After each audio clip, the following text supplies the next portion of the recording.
अस्सलाम वालेकुम फ्रेंड्स, कैसे हैं आप सब। मैं होप करती हूँ कि आप सब ठीक ठाक होंगे और अपनी गार्डनिंग को एंजॉय कर रहे होंगे। फ्रेंड्स, आज जो है वो मैं अपने एक जो गार्डन है उसका एक कोना जो है वो मैं आप लोगों के साथ शेयर कर रही हूँ। और इस कॉर्नर पे पहले कुछ भी नहीं था और एक बिल्कुल वेस्ट जगह थी।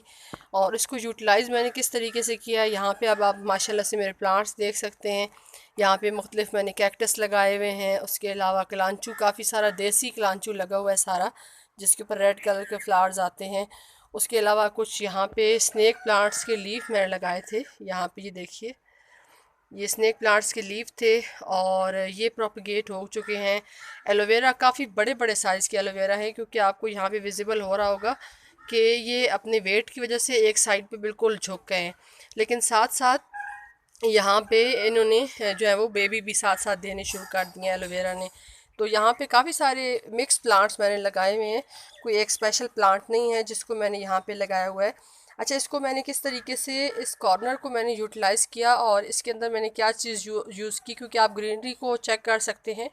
यहाँ पे सिर्फ रेत है और रेत के साथ यहाँ पे जो मुर्गियों का वेस्ट होता है वो यहाँ पे हमने डाला था। क्योंकि अगर आप पहले से मेरी वीडियोस देख रहे हैं तो आपको अच्छे तरीके से पता होगा कि हमारा जो है वो एक सेटअप है मुर्गियों का भी। तो उनका जो वेस्ट था, जब हमने मुर्गों के पिंजरों की सफाई की थी, तो सफाई करने के बाद फिर हमने यहाँ पे जो है वो तकरीबन काफ़ी सारी ये जगह है, यहाँ से लेके और यहाँ तक। तो ये सारी जगह जो थी, इसको वैसे ही यहाँ पे कुछ भी नहीं था, ऐसे खाली पड़ी हुई थी। तो वो जो सारा वेस्ट था वो हमने यहाँ पे फेंक दिया, क्योंकि जो मुर्गियों के पिंजरों के अंदर हम डालते हैं वो रेत होती है, ताकि उनके पंजे जो हैं वो ख़राब ना हो। और रेत के साथ ज़ाहिर है उनका जो वेस्ट वगैरह बीठे वगैरह थी वो सारी उसके अंदर थी। अच्छा, यहाँ पे फेंकने के बाद वो बिल्कुल ऐसे ही जैसे एक ढेरा सा बना देते हैं, तो उसी तरह से वो पूरा ढेर यहाँ पे बना रहा। एक दिन ऐसे किया मैंने उसको कि उसको पूरा मैंने प्लेन किया, और प्लेन करने के बाद मेरे पास कुछ एलोवेरा थे, जो अगर आपने मेरी पहली वीडियोस देखी हो तो थर्मोकोल के बॉक्स के अंदर मैंने मुख्तलिफ अपने एलोवेरा लगाए हुए थे। तो उनको मैंने निकाला, वो क्योंकि काफ़ी ज़्यादा उसमें कंजस्टेड हो गए थे और बड़े प्लांट्स जो थे वो भी काफ़ी जो है वो लैगी हो रहे थे वेट की वजह से। तो मैंने उनको निकाला। ये गर्मियों की बात है, सख्त गर्मी का मौसम, क्योंकि इस दफ़ा आपको पता है कि फरवरी मार्च में ही काफ़ी ज़्यादा, फरवरी में के तकरीबन मिड फरवरी के बाद ही एकदम से गर्मी स्टार्ट हो गई थी। तो वो एलोवेरा की हालत भी बहुत ज़्यादा ख़राब थी, तो मैंने सारे यहाँ पे इस जगह पे लगा दिए। सबसे पहले जो मैंने प्लांट्स लगाए थे वो यहाँ कॉर्नर पे जो दीवार के बिल्कुल साथ थे वो मैंने एलोवेरा लगाए थे। अच्छा, एलोवेरा लगाने के बाद बाकी जगह बिल्कुल ऐसी खाली रही। फिर मेरे पास कैक्टस था, एक बड़ा कैक्टस का प्लांट था, तो उसकी सारी कटिंग्स मैंने यहाँ पे लगा दी। ये देखिए, आपको यहाँ से ये सारे कैक्टस नज़र आ रहे होंगे।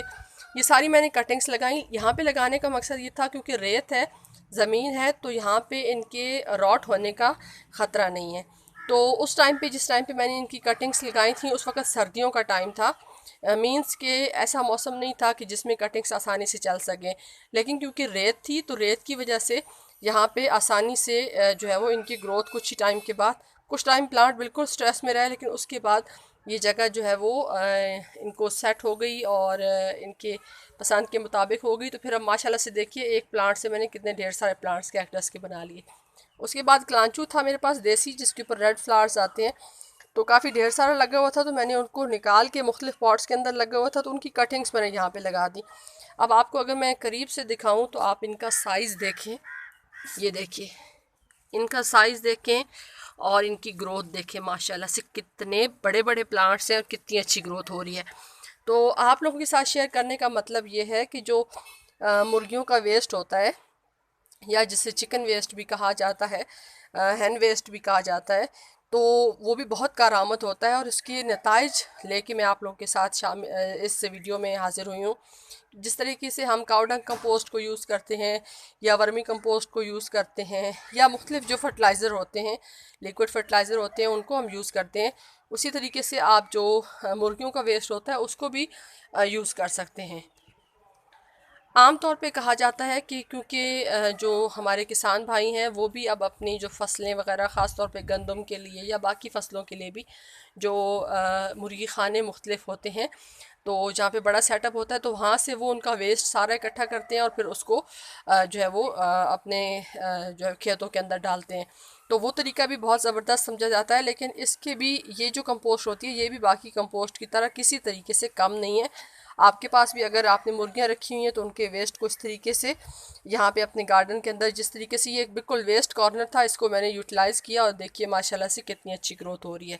तो वीडियो अच्छी लगी हो तो प्लीज़ लाइक शेयर और सब्सक्राइब कर दीजिएगा। आप सबकी वीडियो देखने का बहुत बहुत शुक्रिया। अपना ख्याल रखिएगा। अल्लाह हाफिज़।